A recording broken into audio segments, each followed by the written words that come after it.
If you like my video, then subscribe to my channel and hit the bell icon to never miss a video from Book Lover Kirti. Hello friends, welcome back to my channel book lover Kirti. आज हम देखेंगे गो to statement को। गो to statement क्या होता है? गो to statement होता है कि it is used for transferring the control from one place to another place. जैसा कि मैंने यहाँ पे आपको बताया, यहाँ पे मैंने लिखा है कि इसका यूज़ कहाँ होता है। It is use for transferring the control. इसका यूज़ होता है कंट्रोल को ट्रांसफ़र करने में। कहाँ? One place to another place, एक प्लेस से दूसरे प्लेस में इसमें जो कंट्रोल को ट्रांसफ़र करने के लिए ये यूज़ किया जाता है।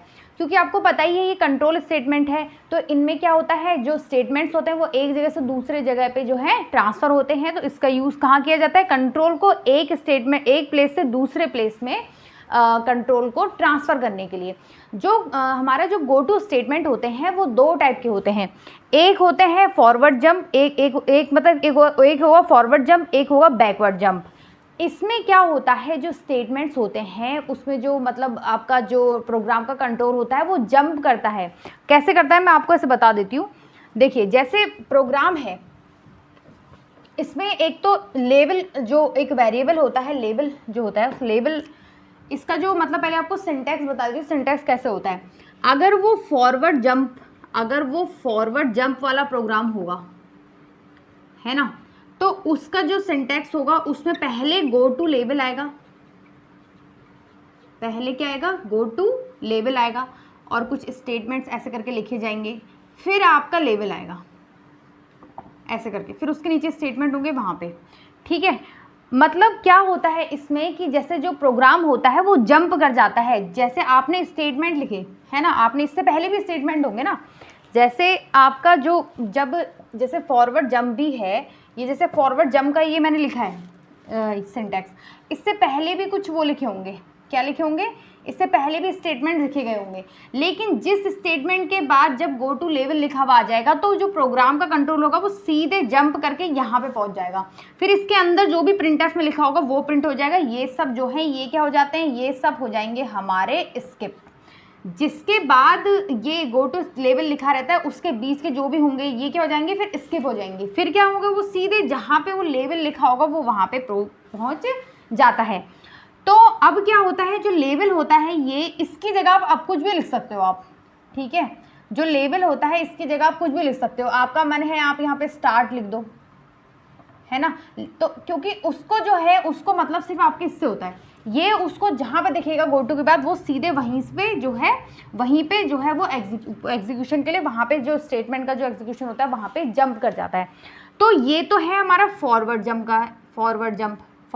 का मतलब क्या होता है कि पहले उसमें गो टू लेवल लिखा होगा, फिर बाद में जो है जहाँ पे वो होगा बाद में वो एग्जीक्यूट होता है। मतलब प्रोग्राम जो है आगे को बढ़ेगा ना, उसमें आगे को जंप करेगा।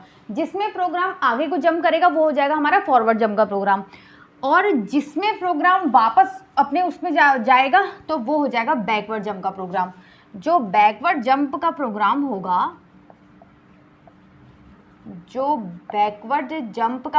होगा, उसमें पहले लेबल लिखा होगा, है ना, उससे पहले क्या होगा, लेबल लिखा होगा, उसके अंदर स्टेटमेंट लिखे होंगे, फिर बाद में गो टू लेवल लिखा होगा। क्योंकि ये क्या है, ये है हमारा किसका प्रोग्राम? बैकवर्ड जंप का प्रोग्राम। इससे पहले भी होंगे स्टेटमेंट लिखे हुए, लेकिन क्या होगा, जहाँ पे जो है गो टू लेवल लिखा हुआ आ जाएगा तो ये सब छोड़ के वो क्या है वापस वहाँ पे जाएगा। ठीक है ना, तो ऐसे करके जो है बैकवर्ड जंप ये होता है, यानी कि क्या है वापस जंप करता है प्रोग्राम में। ठीक है, तो अब मैंने आपको बता दी गो टू जो होता है उसका काम क्या होता है, उसका काम होता है कि प्रोग्राम को जंप करवाना। कहाँ पे? या तो आगे को जंप करवा देगा या वो पीछे जंप करवा देगा प्रोग्राम को। और जो इसमें लेवल का यूज़ किया जाता है, लेवल के गो टू लेवल जहाँ पर उसको देखिएगा तो फिर वो प्रोग्राम वहीं पर जाके जंप होता है। और हमें एक बात ये ध्यान रखनी है, एक तो होगा बैकवर्ड जंप होती है इसमें, एक होती है फॉरवर्ड जंप। जो हम आज की वीडियो में जो हम प्रोग्राम बनाना देखेंगे वो हम देखेंगे फॉरवर्ड जंप। उसमें हम क्या करेंगे, गो टू स्टेटमेंट का यूज़ करेंगे और फॉरवर्ड जंप का हम प्रोग्राम बनाएंगे। तो चलिए चलते हैं अपने प्रोग्राम की ओर। अब हम देखेंगे कि कैसे गो टू स्टेटमेंट का यूज़ किसी प्रोग्राम को बनाने में किया जाता है। जो ये गो टू स्टेटमेंट है, इसमें हम फॉर का यूज़ भी करेंगे, इसमें हम आई इफ़ का यूज़ भी करेंगे। और जो ये प्रोग्राम बनने वाला है ये फॉरवर्ड जंप का प्रोग्राम है, क्योंकि मैंने आपको बताया था कि जो गो टू स्टेटमेंट में जो प्रोग्राम होते हैं या तो मतलब उसमें जो या तो फॉरवर्ड जंप होता है या बैकवर्ड जंप होता है। तो पहले हम बनाएंगे फॉरवर्ड जंप का प्रोग्राम। तो देखिए इस प्रोग्राम में जो है हम आई की जो वैल्यू है 1 से लेके 10 तक हम इसको इनिशियलाइज़ करेंगे, है ना। 1 से इनिशियलाइज़ करेंगे 10 तक वो जाएगी, है ना। फॉर लूप का हम इसमें यूज़ करेंगे। और इसमें जो हम मतलब इसमें एक लिमिट देंगे उसको, कि मतलब कंडीशन डालेंगे वहाँ पे कि इफ़ अगर क्या हो, if I is equal to 5, अगर आई की वैल्यू 5 हो जाती है तो जो सम मार्क है उसको प्रिंट कीजिए। तो ये मैंने छोटा सा आपको मतलब डेमो बता दिया कि क्या इस प्रोग्राम में होगा। तो मतलब कुल मिला के हमें इस प्रोग्राम में सम को फाइंड करना है, किसके थ्रू, गो टू स्टेटमेंट का यूज़ करके। तो पहले हम हेडर फाइल को इंक्लूड कर देते हैं, has include studio dot H. फिर हम लिखेंगे has include conio dot H. फिर उसके बाद हम लिख देंगे void main, कर्ली ब्रेसेस हमने लगा दिया। फिर उसके बाद हम लिख देंगे int i, कॉमा, फिर हम लिखेंगे सम इज़ इक्वल टू 0, क्योंकि जब भी हमें फॉर लूप का यूज़ करके सम निकालना होता है तो हम जो सम की वैल्यू होती है उसको पहले 0 से इनिशियलाइज करते हैं। अब हम लिखेंगे क्लियर स्क्रीन लिखने के बाद हम फॉर लूप का यूज़ कर देंगे। हम लिखेंगे for i is equal to 1 and i is less than equal to 10 and i plus plus, हमने ये लिख दिया। उसके बाद हमने ये ब्रैकेट कर्ली ब्रेसेस लगा दिए। उसके बाद हम लिखेंगे sum is equal to sum plus I, ठीक है। उसके बाद हम इफ़ का यूज़ करेंगे, इफ़ आई इज़ टू 5, तो फिर क्या आ जाएगा, गो टू, हमने यहाँ पे गो टू स्टेटमेंट का यूज़ करा, go to addition, go to addition हमने लिख दिया। उसके बाद हमने ये कर्ली ब्रेसेस को बंद कर दिया। अब आ जाएगा यहाँ पे एडिशन, ठीक है। एडिशन हमने ये लिख दिया। फिर हम इसका यहाँ पे आ गया printf sum is percentile D sum, ठीक है। अब हम यहाँ पे लिखेंगे गेच,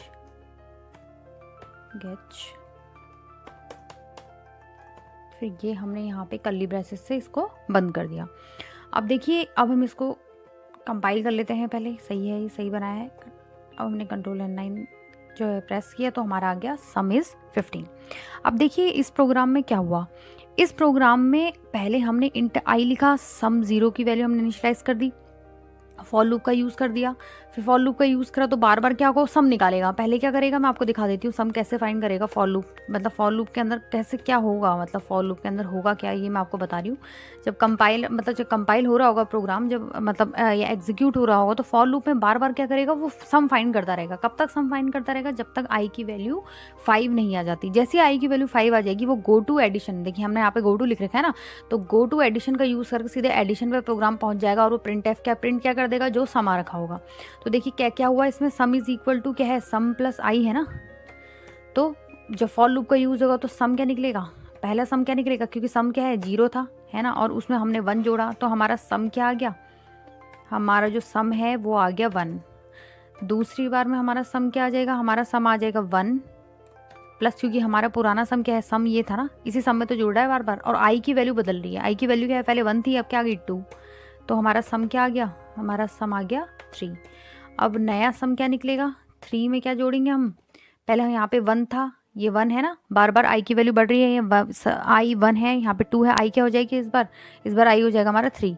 तो हमारा सम क्या आ जाएगा, हमारा सम आ जाएगा 6। अब दूसरी बार फिर से लूप घूमेगा, क्योंकि जब 5 नहीं आ रखा है, तो अब 6 में हम जोड़ेंगे, 6 में क्या जोड़ेंगे 4, तो क्या आ जाएगा हमारा सम 10, सम आ गया हमारा 10।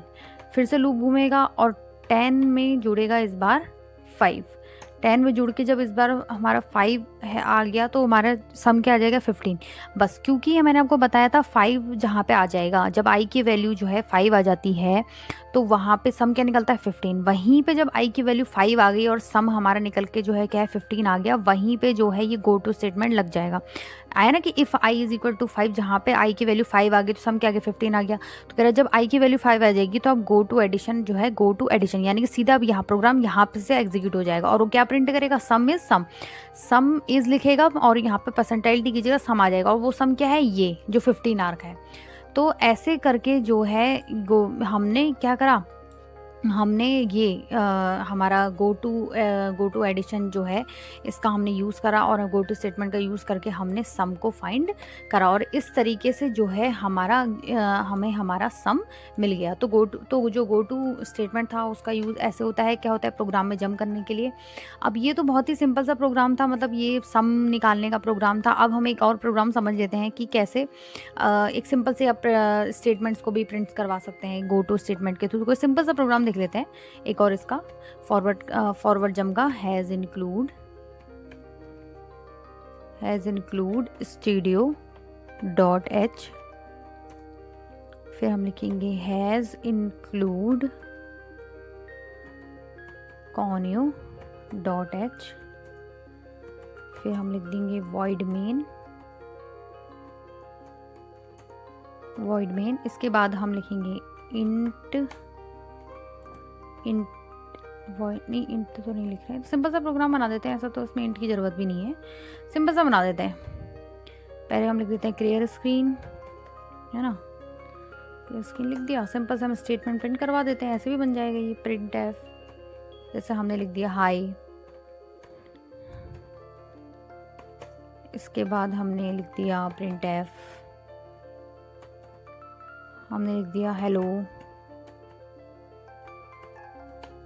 हेलो लिख दिया। अब मैं यहाँ पे चाह रही हूँ कि मैं गो टू स्टेटमेंट का यूज़ करूँ, तो मैंने इसे लिख दिया गो टू, ठीक है। गो टू जैसे मैंने अपने स्टेटमेंट का नाम, गो टू जैसे लेवल होता है ना, तो लेवल की जगह मैंने इसे आयुष लिख दिया। मैं चाह रही हूँ आयुष लिख दूँ, मैंने आयुष लिख दिया, गो टू आयुष। तो अब यहाँ पे मैं क्या है, फिर मैंने यहाँ पे आयुष, गो टू लेवल में यहाँ पे मैंने आयुष लिख दिया। बस अब यहाँ पे इसमें जो भी होगा वो प्रिंट हो जाएगा, प्रिंट एफ।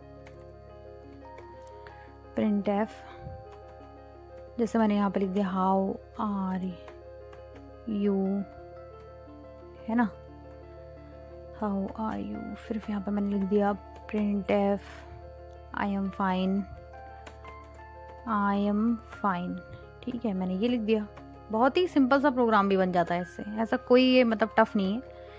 अब देखिए कैसे प्रिंट होगा, ये मैंने लिख दिया बस। अब इसके बाद ये कर्ली ब्रेसेस से मैंने इसको बंद कर दिया, ये मैंने इसको कंपाइल कर लिया। अब देखिए, अब इसके बाद देखिए प्रिंट हो गया ना, hi hello how are you, I am fine. देखिए क्या हुआ इस प्रोग्राम में, पहले हाई प्रिंट हुआ, हेलो प्रिंट हुआ, फिर मैंने गो टू आयुष लिख दिया, तो आयुष जो है आयुष पे प्रोग्राम चला गया और उसके अंदर जो जो चीज़ें थी वो हमारी प्रिंट हो गई, hi hello how are you I am fine. देखो ये सब आपको इसमें देखने को मिलेंगे, hi how are you, hi hello how are you I am fine. तो ये बहुत ही मतलब इजी सा प्रोग्राम था, जो मतलब ऐसे गो टू स्टेटमेंट जो है थोड़ा सा मतलब लोगों को कम समझ में आता है, बट ये बहुत ही इजी होता है। इसमें कुछ नहीं होता है, जो गो टू होता है, गो टू के आगे जो लिखा हुआ होगा, तो जहाँ पे वो गो टू लगा होगा जिस भी स्टेटमेंट के बाद, वहीं से वो जो प्रोग्राम होता है वो उसी को ढूंढेगा जहाँ जो लेवल का नाम होगा आयुष, फिर वहीं से वो जो है प्रोग्राम वहीं से वहाँ पे जंप कर जाता है, फिर उसके अंदर जो चीज़ें होती हैं वो प्रिंट हो जाती हैं। तो ये था हमारा गो टू स्टेटमेंट का फॉरवर्ड जंप का प्रोग्राम। इसकी अगली जो हमारी वीडियो आएगी उसमें हम देखेंगे बैकवर्ड का प्रोग्राम, उसमें जो जंप करेगा वो बैकवर्ड जंप होगा। तो मिलते हैं नेक्स्ट वीडियो में हमारे गो टू स्टेटमेंट के साथ, तब तक के लिए स्टे होम, स्टे सेफ।